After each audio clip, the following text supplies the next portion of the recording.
If you're a mid-level to C-suite leader who wants to own your growth and figure out your next small, brave move to achieve your leadership goals, you are in the right place.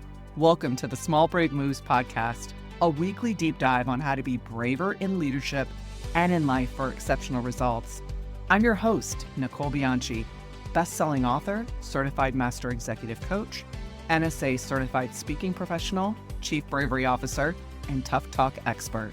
If you're ready to become a better, braver, and more authentic leader, let's dive in.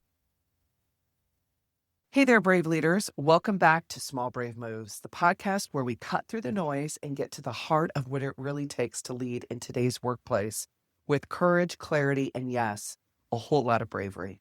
Today's episode is going to challenge you to think differently about one of the most underestimated leadership skills out there, bravery. Not the movie hero kind, not the leap out of a plane kind. I'm talking about the kind of everyday leadership bravery that fuels trust, drives innovation, and boosts performance. And more importantly, the kind that delivers a real return on investment. Bravery is a skill, and when you develop it, it pays you back in ways most leaders can't anticipate. Let's break down exactly what that looks like. We're leading in a time of nonstop change.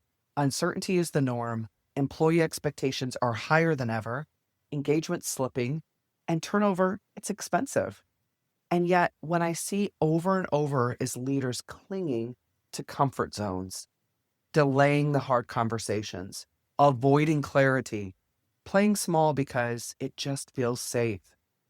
And safe leadership is costly leadership, because when you delay those brave moves, you pay for it in the rework, the confusion, the silence, the turnover, and missed opportunities. So let's flip that script.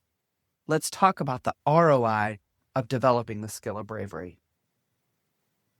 Number one, bravery unlocks faster decision-making. Brave leaders don't get stuck in analysis paralysis. They don't wait for perfect clarity to move forward. They decide, they communicate, and they adapt as needed. The ROI is projects move forward faster, you reduce delays, second guessing, and wasted hours in back-to-back alignment meetings. Number two, bravery builds a culture of accountability. You want a team that speaks up, takes ownership, and holds each other to those high standards. And it starts with a leader who's brave enough to go first. That means naming what's not working, holding tough conversations with care and directness, and inviting your team to do the same. The ROI is higher performance, less dysfunction, fewer, well, why didn't anyone say anything sooner moments. Number three, bravery accelerates innovation. If your team feels like they'll be punished for challenging the status quo or not heard or listened to, they'll just play it safe. Brave leaders create psychological safety where people feel seen, heard, and free to speak the hard truths and bold ideas. The ROI, more creativity, better ideas, more resilient solutions, fewer missed opportunities because someone stayed silent. Number four, bravery boosts employee engagement and retention. So let's talk numbers for a second. Gallup reports that 59% of employees are quietly disengaged, and replacing just one employee can cost up to twice their annual salary. And yet, most people don't leave because of pay. They leave because lack of trust, poor communication, or feeling underdeveloped. Brave leaders fix that. They give feedback, they create connection, they invest in their people's growth even when it's hard. And the ROI? Higher retention, stronger culture, massive cost savings. Number five, bravery drives better team alignment. So meetings don't create alignment, clarity does. And clarity comes from bravery. Brave leaders don't wait for confusion to blow up. They proactively name the tension, they set expectations, and they define success out loud.